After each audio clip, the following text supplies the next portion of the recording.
In this lab 16, we will develop a get level model of the register file. So this is the one, this is almost like a memory. So this will give you some idea of how the memory is implemented in hardware. Uh, but the real memory, the memory we are using in our DaVinci system, that will be still be RTL level, because having a full blown memory in the get level is very costly from simulation perspective. But since register file is pretty small, it has only 32 registers in it, we can actually go and implement that part in the get level, which without much simulation cost or runtime cost in the Verilog simulator. Anyway, so we implement first of all a 32-bit 32 by 1 multiplexer. Remember, we already have a 16 by 1 mux, so we use two of them, instantiate them, connect them through another 32-bit 2 by 1 mux. So these are all 32-bit signal, and as a selection of that extra mux, we use the selection, the fifth bit of the selection. So for 32 selection, we need to have 5 bit at least for decoding. So first 4 bit will go into the 16 by 1 multiplexer, and then the last bit will be the fifth bit will be going to the extra marks. We are connecting this two 16 by 1 32-bit multiplexer into it. So yeah, so this is the one. Okay, so you can use a file, the mux.v there, or some other file, whatever is suited you and your file naming convention, whatever convention you picked up, but implementation should be this connection. Now we do implement 2 to 4 line decoder. If you recall, the line decoder is just kind of an opposite to the multiplexer. It's if there is a 2-bit going in, depending on the what binary number this 2-bit is encoding, it will turn on one of the output line. Means like this is 2-bit number, so the possible combination would be 00011011, and each of them will represent one of the number, like 0123. Now let's say and 10 comes in, which is 2.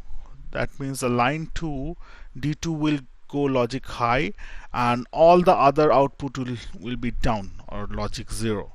Okay, so that's the decoder. So we implement that using a basic inverter and AND gate, and just connecting them. So these are the 1-bit 2 to 4 line decoder, and then using that we implement a 3 to 8 line decoder.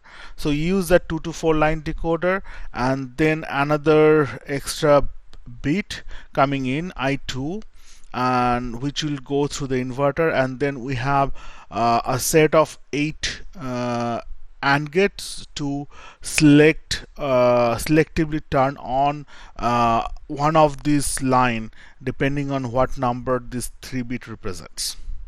Similarly, we go from 3 to 8 using that into 4 to 16-bit. Using 4 to 16-bit we implement 5 to 32 line decoder. And then our implementation for the 32 by 32-bit register file is something like this. So what we do, where we have this 32-bit of register implemented, we instantiate that. 32 of them we instantiate. Clock is common, reset is common to these modules, and then we do the write data. Okay, the write data is also common between these 32 registers, 32-bit register. Um, but the trick we do is with respect to the L input, which is load. Means if the load is 1, then only the register will be written, right?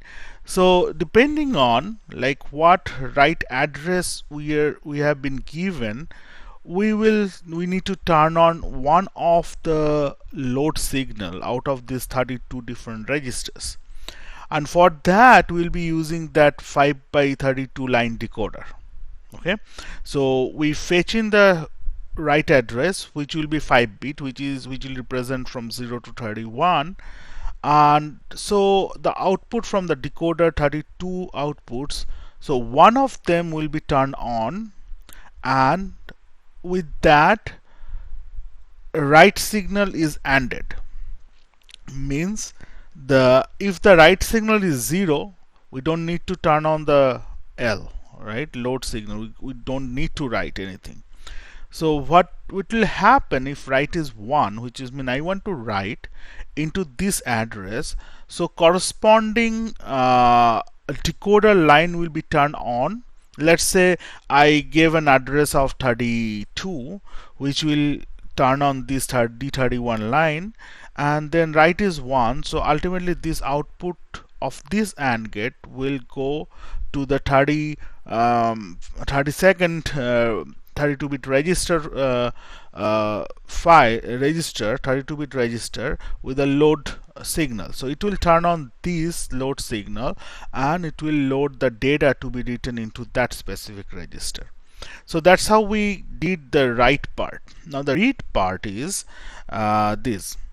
So read part, since this 32-bit register will always give out the data whatever is stored inside that register, we now need to do a selective output from the register file. Okay, so we have a R1 address and R2 address. So we'll use the 32 by 1 mux multiplexer there, two of them, one for the R1 reading, other for the R2 reading, and we'll connect the output from all this 32-bit register into that mux multiplexer, both of them, so that whatever address we give, we actually go and output that result. Now we have also a selection marks between the actual result and high Z. Remember, like if the read is 0, we should not output anything, right, if there is no read signal.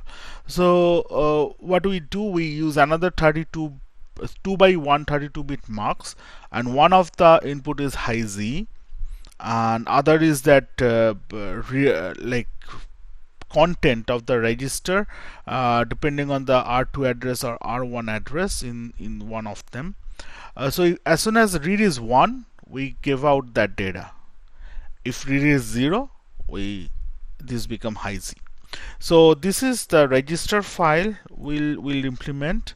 And next and final lab, what we'll do, we'll put together all the components we have developed so far into a mini microprocessor processor, okay, which will execute our the assembly program or machine code we are developing throughout this this course.